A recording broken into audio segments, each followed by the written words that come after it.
আজকে কি হলো অনাস্থা এবং বিষয়টা?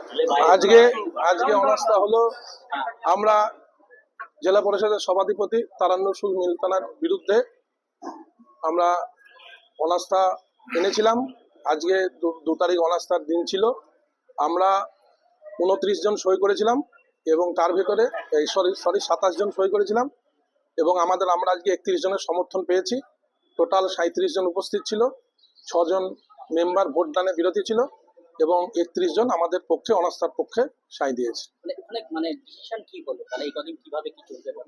এইভাবে কি চলবে এটা আমরা বলতে পারবো, এটা প্রশাসন ঠিক করবে। এটা যেহেতু প্রেসক্রাইব অফিসার আছেন এবং যারা আমাদের এডিএম সাহেব আছেন, ডিএম সাহেব আছেন, এনারা জানেন যে এনারা কি করবে। আচ্ছা, তৃণমূলের বিরুদ্ধে তৃণমূল অনাস্থা কেন?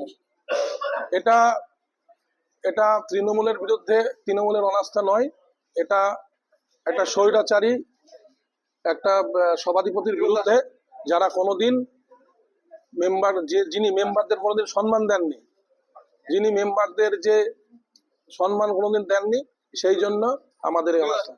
এবার আমাদের সভাধিপতি নির্বাচনের দিনক্ষণ কি কোনো ঘোষণা হয়েছে?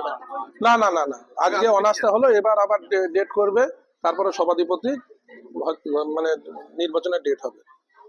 এই অনাস্থা চলাকালীন আমাদের সাংসদ মহামৈত্রকে দেখা গেছিল জেলা পরিষদের নির্বাচনী অনেক তিক্ত মন্তব্য করতে। ওই সম্বন্ধে আমাদের কোনো কথা নেই এখন। এই সম্বন্ধে আমরা কোনো কথা বলবো না। উনি ওনার বক্তব্য পেশ করেছেন, আমরা আমাদের কাজ করেছি। ওনার যেটা ভালো লেগেছে বলেছেন। আমরা দলকে ভালোবাসি, আমরা দলের সঙ্গে আছি, আমরা দলের বাইরে যাইনি।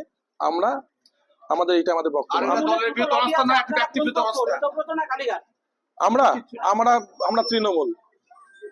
আমরা তৃণমূল। ঠিক আছে, নমস্কার।